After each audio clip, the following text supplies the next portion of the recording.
ولا يضرنا ونرد على أعقابنا بعد إذ هدانا الله كالذي استهوته الشياطين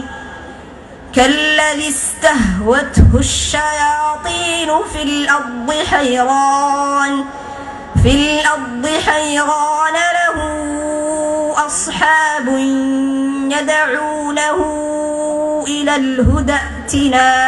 waxay ahayd maalin aad u farax gelisay ummadda Soomaaliyeed meel kasta ay ka joogaan dunida kadib markii tartan caalami oo Quraan Kariimka lagu qabtay magaalada Dar es Salaam ee dalkaasi Tanzania oo kaalinta koowaad ka galay Maxamed Cabdullaahi Aadan oo ah wiil Soomaaliyeed oo da'diisu aad u yar tahay. wiilkaas ayaa la guddoonsiiyay markii uu guuleystay lacag iyo abaalmarino aad u qaali ah. السابق الأول الفائز البطل اليوم الشاب من الصومالي محمد عبد الله عدن.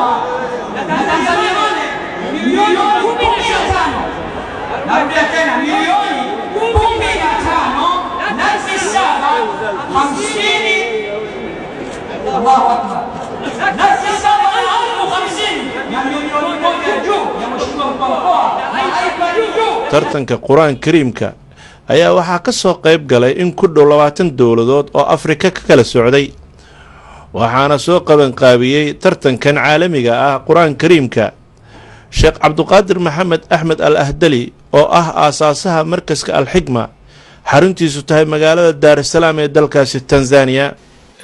isbartiwada ama garoonka kubadda cagta Dar es Salaam qaadaha 25 qof dadkii way buuxiyeen. sanadkii kan ka horeeyay sidoo kale meesha aan ku qabanay laakiin sanadkii ka horeeyay dadkii buux dhaafiyay oo dad kala bar ayaa noqday oo kuraas waayay. xaqiiqatan waxa markaas dawladda ka dalabnay garoonka kubadda cagta ugu weyn oo qaada 65 qof in la siiyo dawladda wayna siisay. waagii bilaano waxaan u qabanay Tanzania gudaheeda kaliya kadib fikrada ay timaaday inaan u qabanno Kenya aan macnaha ka qayb galino Kenya iyo Tanzania iyo Uganda. kadib waa ku darnay xaqirna 5 dawladood. kadib sanadkii ugu horeeyay 9 dawladood ay ahaayeen. sanadkan waxaan ku darnay 6 dawladood. sanadkan waxay ahaayeen 15 dawlad ay ahaayeen. waxaan u hambaleynayaa shacabka Soomaaliya meel kasta ay joogaan. waan u hambaleynayaa waxaan ugu hambalyeynaya horta waxay tahay wiilkaas Soomaaliga ah ku guuleystay meesha magaca Soomaaliya ayuu sare u qaaday. waxaa Ilaahay ka baryaa subxaanahu wa ta'aala waalidiintiisa Ilaahay subxaanahu wa ta'aala inuu maalinta qiyaama taaj inuu u xiro. tartankan ayaa waxaa ka soo qayb galay ra'iisul wasaaraha dalkaasi Tanzania Kassim Majaliwa qaar ka mid ah wasiirada iyo xildhibaanadaas dalkaas Tanzania. waxaa kaloo ka soo qayb galay madaxweynihii hore ee dalkaasi Tanzania Xaaji Cali Munye diblomaasiyiin ka kala socda safaaradaha oo ay ka mid tahay safaaradda Soomaalida ee dalkaasi Tanzania.